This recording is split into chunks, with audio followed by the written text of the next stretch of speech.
నారా లోకేష్ యువగళం పాదయాత్ర ముగింపు సందర్భంగా విశాఖపట్నంలో జరిగేటువంటి బహిరంగ సభకి తాను హాజరు కాలేనంటూ పవన్ కళ్యాణ్ స్పష్టం చేశారు. ఈ మేరకు నిన్న నేరుగా చంద్రబాబు నాయుడుతోనే ఈ విషయం చెప్పినట్టుగా సమాచారం. తెలుగుదేశం పార్టీ అధినాయకుడు చంద్రబాబు నాయుడు 2014 తర్వాత మొదటిసారి 2014 ఎన్నికలప్పుడు పవన్ కళ్యాణ్ ఇంటికి వెళ్ళారు. ఇప్పుడు 2014 తర్వాత మొదటిసారి నిన్న పవన్ కళ్యాణ్ ఇంటికి వెళ్ళారు. పవన్ కళ్యాణ్తో వీళ్ళిద్దరు ఆల్రెడీ తెలుగుదేశం జనసేన పొత్తులో ఉన్నాయి కాబట్టి ఈ పొత్తుకు సంబంధించినటువంటి అంశాలు, సీట్లకు సంబంధించినటువంటి వ్యవహారాలు, ఇవన్నీ అంశాలు చర్చించడానికి వెళ్ళినటువంటి సందర్భం. ఇక సీట్లు ఏంటి, వ్యవహారం ఏంటి, సీట్ల విషయంలో తకరారు ఏమన్నా ఉందా, పొత్తుల విషయంలో ఏమన్నా ప్రాబ్లమ్స్ ఉన్నాయా, వీటికి సంబంధించినటువంటి వేరే వీడియోలో ఖచ్చితంగా నేను మాట్లాడతాను.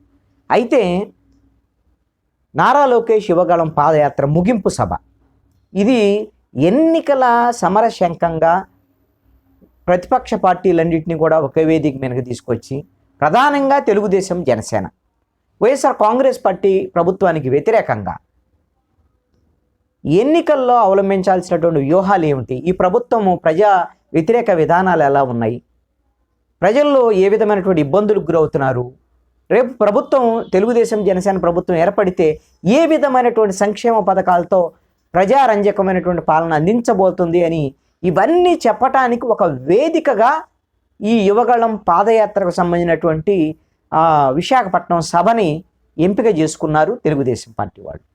అయితే తెలుగుదేశం పార్టీ ఏర్పాటు చేసినటువంటి యువగళం పాదయాత్రకి మొదట పవన్ కళ్యాణ్ కూడా హాజరవుతారు అనేటువంటిది చర్చ జరిగింది. ఖచ్చితంగా హాజరవుతారు, ఆల్రెడీ పొత్తులో ఉన్నారు కాబట్టి ఆయన ఆహ్వానించినటువంటి మేరకు, తెలుగుదేశం పార్టీ ఆహ్వానించిన మేరకు వస్తారు అనేటువంటి. చివరికి ఆ సభకి పవన్ కళ్యాణ్ రావటానికి విముఖత వ్యక్తం చేసినట్టుగా సమాచారం. ఎందుకు విముఖత వ్యక్తం చేశారు, కారణం ఏమిటి? ఈ విముఖత వ్యక్తం చేసినటువంటి నేపథ్యంలోనే చివరి ప్రయత్నంగా చంద్రబాబు నాయుడు స్వయంగా పవన్ కళ్యాణ్ ఇంటికి వెళ్ళి మరి ఈ సభకు రావాలని ఆహ్వానించారు అనేటువంటిది సమాచారం. అయినా సరే పవన్ కళ్యాణ్ సున్నితంగా తిరస్కరించారు, ఈ సభకు నేను రాలేను అనేటువంటి. ఎందుకు పవన్ కళ్యాణ్ ఈ సభకు రావటానికి విముక్త వ్యక్తం చేశారు, కారణం ఏమిటి అనేటువంటి దాని మీద ఒకసారిగిన మనం పరిశీలిస్తే తెలుగుదేశంతో జనసేన పొత్తుకు సంబంధించినటువంటి అంశాన్ని నేరుగా రాజమండ్రి సెంట్రల్ జైలుకి వెళ్ళి చంద్రబాబు నాయుడు జైల్లో ఉన్నప్పుడే చంద్రబాబు నాయుడు పరామర్శించి వచ్చి బయట పవన్ కళ్యాణ్ ప్రకటన చేశారు. ఆ తర్వాత అంతా బాగానే ఉంది, పొత్తులో అంతా ఇద్దరు కూడా అప్పుడు నారా లోకేష్ వాళ్ళిద్దరే ప్రెస్ కాన్ఫరెన్స్ని అడ్రస్ చేశారు, పవన్ కళ్యాణ్ కూడా మాట్లాడారు. తర్వాత నారా లోకేష్ కూడా ప్రెస్ కాన్ఫరెన్స్ పెట్టి తెలుగుదేశం జనసేన పొత్తులోకి వెళ్తున్నాయి, ఇవన్నీ విషయాలు కూడా చెప్పారు. అయితే ఇంకా ఈ యువగళం పాదయాత్రలో కూడా చాలా సందర్భాల్లో నారా లోకేష్ కూడా స్వయంగా జై పవన్ కళ్యాణ్, జై పవన్ కళ్యాణ్ అంటూ కూడా నినాదాలు ఇచ్చినటువంటి సందర్భం కూడా ఉంది. మరి ఇంత పరిస్థితి తెలుగుదేశం జనసేన పొత్తులోకి వచ్చిన తర్వాత ఇద్దరూ కలిపి ఒక వేదిక మీదకి రావడానికి ఉన్నటువంటి అభ్యంతరాలు ఏంటి, ఎందుకు పవన్ కళ్యాణ్ అంగీకరించలేదు అనేటువంటిది ఇక్కడ బలమైనటువంటి కారణం ఉన్నట్టుగా ఒక సమాచారం. అది ఏమిటి అని అంటే, పవన్ కళ్యాణ్ 2017-18లో అంటే 2019 ఎన్నికలకు ముందు తెలుగుదేశం పార్టీతో విభేదించడానికి, తెలుగుదేశం పార్టీకి తను ఇచ్చినటువంటి మద్దతును ఉపసంహరించుకొని తెలుగుదేశంతో పొత్తు లేదు 2019 ఎన్నికలని ప్రకటించడానికి ప్రధానమైనటువంటి కారణం అప్పుడు నారా లోకేష్ వ్యవహార శైలి అనేటువంటిది జనసేన వర్గాల నుంచి వస్తున్నటువంటి మాట. అప్పుడు నారా లోకేష్ మంత్రిగా ఉన్నారు, చంద్రబాబు నాయుడు ముఖ్యమంత్రిగా ఉన్నటువంటి ఆ ప్రభుత్వంలో నారా లోకేష్ పవన్ కళ్యాణ్ని తక్కువగా చూపించారని, లేదు పవన్ కళ్యాణ్కి ఎక్కువగా ప్రాధాన్యత ఇస్తే మనము చంద్రబాబు నాయుడు తర్వాత తెలుగుదేశం జనసేన బలంగా ఒక కూటమిగా ముందుకెళ్ళేటువంటి ప్రయత్నంలో చంద్రబాబు నాయుడు తర్వాత ఒకళ్ళు ముఖ్యమంత్రి కావాలి అని అంటే పవన్ కళ్యాణ్ పేరు వచ్చేదానికి అవకాశం ఉంటుంది, కాబట్టి పవన్ కళ్యాణ్కి మనము తక్కువ అవకాశాలు ఇవ్వాలి, అలాంటి స్పేస్ ఎక్కువ ఇవ్వకూడదు, ఎక్కువ ప్రాధాన్యత ఇవ్వకూడదు అనేటువంటి దాని మీద ఇండైరెక్ట్గా తెలుగుదేశం సోషల్ మీడియా ద్వారాగా పవన్ కళ్యాణ్కు వ్యతిరేకంగా కొంత ప్రచారము నారా లోకేష్ ఇండైరెక్ట్గా తెర వెనక నుంచి చేయించారు అనేటువంటిది పవన్ కళ్యాణ్ వెనక ఉండేటువంటి ఆయన కోటరీ, అదేవిధంగా జన సైనికులు కొంతమంది నేతల యొక్క అప్పుడు అభిప్రాయంగా ఉంది.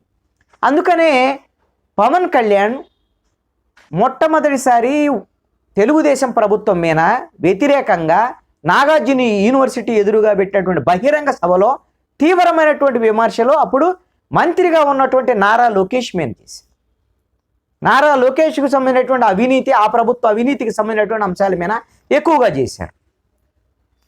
చంద్రబాబు నాయుడు తన కుమారుడి మీద ఉన్నటువంటి ప్రేమతో ఈ రోజున ప్రభుత్వాన్ని ఈ విధంగా మంత్రి పదవులు ఇచ్చి ఆ విధంగా అక్రమాలకు అన్యాయాలకు చంద్రబాబు నాయుడు పాల్పడుతున్నాడు అప్పుడు ముఖ్యమంత్రి అనేటువంటి దాని మీద కూడా ఆ రోజున పవన్ కళ్యాణ్ తీవ్రమైనటువంటి విమర్శలు చేశారు.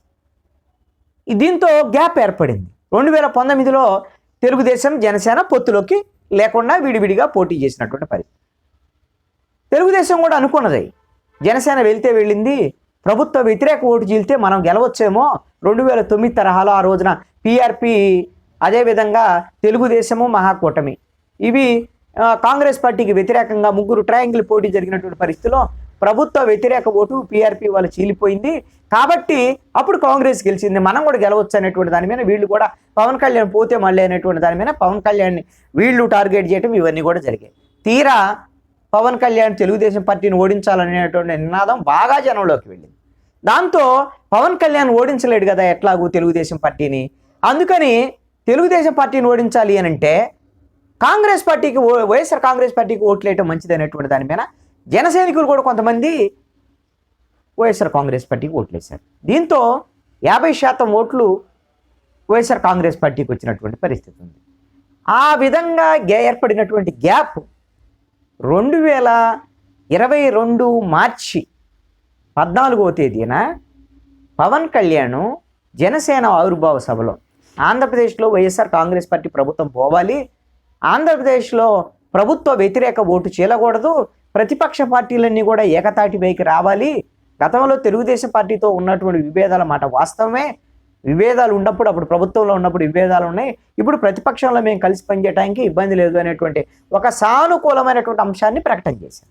అప్పటి నుంచి తెలుగుదేశం జనసేన మధ్య ఈ మళ్ళీ ప్రేమ చిగురించేటువంటి ప్రయత్నాలు ఇవన్నీ కూడా జరిగాయి. మొన్న పొత్తు తర్వాత తెలుగుదేశం జనసేన పొత్తు క్లారిటీ వచ్చేసింది ఆల్రెడీ. అయితే మరి జనసేన పవన్ కళ్యాణ్ ఎందుకు మరి ఇంత మరి సఖ్యత వచ్చింది, ఇవన్నీ వచ్చిన తర్వాత ఎందుకు మరి విశాఖ సభకి వెళ్ళటం లేదు? కారణం ఏంటి అని అంటే ఈ సభ ప్రధానమైనటువంటి ఉద్దేశము, ఈ సభ నిర్వహణ కర్త ఎవరు? యువగళం పాదయాత్ర చేసినటువంటి నారా లోకేష్. నారా లోకేష్ యువగళం పాదయాత్ర సక్సెస్ఫుల్గా జరిగినటువంటి నేపథ్యంలో ఆయన 3132 కిలోమీటర్లు 216 రోజులు నడిచినటువంటి నేపథ్యంలో దానికి ఈ యువగళం పాదయాత్ర విజయవంతమైనటువంటి సందర్భంగా జరుగుతున్నటువంటి సభ. ఈ సభ క్రెడిట్ ఎవరికి వస్తుంది? ఈ సభ పెట్టి ఆ సభలో మాట్లాడి, ఈ సభలో పవన్ కళ్యాణ్ కూడా వచ్చి ఎవరి గురించి మాట్లాడాలి? పవన్ కళ్యాణ్, నారా లోకేష్ ప్రజల్లో తిరిగాడు, ప్రజల్లో ఇంత పాదయాత్ర చేశాడు, అద్భుతంగా ప్రజల సమస్యలు తెలుసుకున్నాడు అని ఎంతో కొంత ఆ యువగళం పాదయాత్ర గురించి మాట్లాడాలిగా, నారా లోకేష్ని పొగడాలిగా. మరి క్రెడిట్ ఎవరికి పోతుంది? నారా లోకేష్కి వెళ్తుంది కదా. ఈ క్రెడిట్ కూడా నారా లోకేష్కి ఇచ్చేటువంటి ఉద్దేశం పవన్ కళ్యాణ్కి లేదు, జన సైనికులకి అసలు లేదు. జనసేన ప్రధానంగా పవన్ కళ్యాణ్ చుట్టూ ఉన్నటువంటి కోటరీ ప్రధానంగా ఆయనకి నారా లోకేష్ యువగళానికి సభకు సంబంధించినటువంటి విషయంలో పవన్ కళ్యాణ్కి చెప్పినటువంటి అంశం ఏమిటి అని అంటే, ఇంకా పొత్తులకు సంబంధించినటువంటి అంశం ఖరారైనప్పటికీ కూడా సీట్లు ఫైనల్ కాలేదు, సీట్లకు సంబంధించినటువంటి ఎన్ని వాళ్ళు ఫైనల్ చేస్తారో తెలియదు.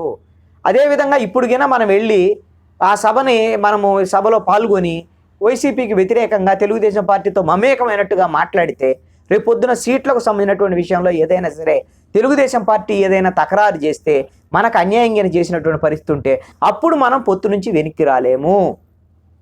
అదేవిధంగా గతంలో అసలు తెలుగుదేశం నుంచి విడిపోవటానికి ఆ రోజున నారా లోకేషే కారణం. భవిష్యత్తులో కూడా చంద్రబాబు నాయుడు తర్వాత ఒకవేళ తెలుగుదేశం జనసేన ఉమ్మడి ప్రభుత్వం ఏర్పడితే చంద్రబాబు నాయుడుతో పవర్ షేరింగ్ కానీ లేకపోతే ముఖ్యమంత్రికి సంబంధించినటువంటి విషయంలో మన హరిరామ జోగయ్య చెప్పినట్టుగా సహా ముఖ్యమంత్రి అనేటువంటి అంశం కానీ ఇలాంటి అంశాలను ప్రస్తావించాలి అని అంటే నారా లోకేష్ని మనం అతని స్థాయిని పెంచటం అనేటువంటిది కూడా సరైనటువంటిది కాదు. పవన్ కళ్యాణ్ స్థాయి చంద్రబాబు నాయుడు స్థాయి కాబట్టి చంద్రబాబు నాయుడు ఉన్నటువంటి సభల్లో మాత్రమే ఇద్దరూ కలిసి మాత్రమే సభల్లో పాల్గొనాలి. అంతేగాని నారా లోకేష్ సభకి వెళ్తే పవన్ కళ్యాణ్ స్థాయి తగ్గినట్టు. అదేవిధంగా నారా లోకేష్ స్థాయిని పెంచడానికి ఉపయోగపడేటువంటి సభ అవుతుంది ఇది. కాబట్టి జనసేన పార్టీకి ఇది పవన్ కళ్యాణ్ ఇమేజ్కి ఇబ్బంది కలిగించేటువంటి అంశం. పవన్ కళ్యాణ్ ఇమేజ్కి డ్యామేజ్ అయ్యేటువంటి అవకాశం కూడా ఉంటుంది. నారా లోకేష్ని పొగడటం, నారా లోకేష్ సభకి పవన్ కళ్యాణ్ అనటం ఇవన్నీ కూడా జన సైనికులు జీర్ణించుకోలేనటువంటి అంశాలుగా ఉంటాయి. ఇక వైఎస్ఆర్ కాంగ్రెస్ పార్టీ ఎలానే ఉండనే ఉంటుంది. అంబటి రాంబాబు అదేవిధంగా గుడివాడ అమర్నాథ్ని పేరు నాని రంగంలోకి దించింది. ఇంకేముంది, దత్తపుత్రుడు చంద్రబాబు నాయుడు ముఖ్యమంత్రి కావడానికి పల్లకి మోస్తున్నాడు. యువరాజు మరి నారా లోకేష్కి కూడా ఈ రోజున పల్లకి మోస్తున్నాడు పవన్ కళ్యాణ్.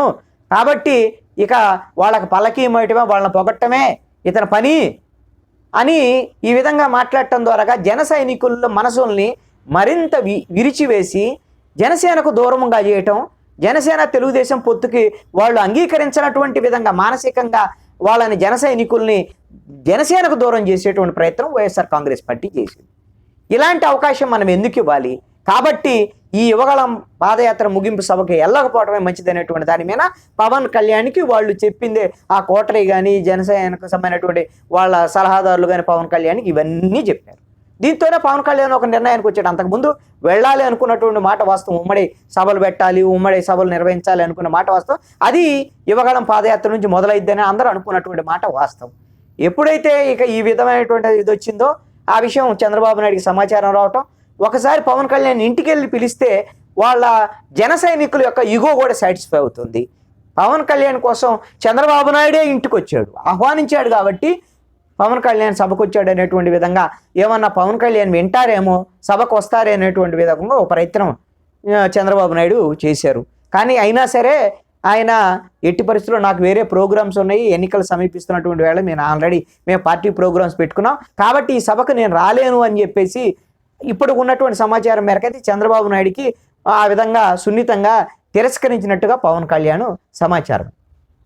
ఇది ఇప్పుడు పవన్ కళ్యాణ్ మొత్తం ఈ యువగళం పాదయాత్రకి ఆయన డుమ్మా కొట్టడానికి ప్రధానమైనటువంటి కారణం. అయితే తెలుగుదేశం వాళ్ళు అనొచ్చు, అసలు మేము అడగలేదు, మేము రమ్మని అడగలేదు, ఆయన రానని చెప్పలేదు, ఇవన్నీ కూడా బయట జరుగుతున్నటువంటి ప్రచారాలని. వాస్తవంగా యువగళం పాదయాత్రకి పవన్ కళ్యాణ్ను పిలిచినటువంటి మాట వాస్తవం.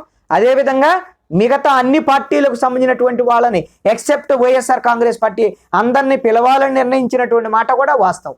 తీరా మరి మిగతా పార్టీల వాళ్ళకి సంబంధించినటువంటి విషయం ఏమిటి, అసలు వాళ్ళు హాజరవుతారా లేదా, వాళ్ళని చివరికి పిలవాలనుకుంటున్నారా వద్దనుకుంటున్నారా, చివరికి ఏం జరగబోతుంది అనేటువంటి విషయం తేలాల్సినటువంటి పరిస్థితి అయితే ఉంది.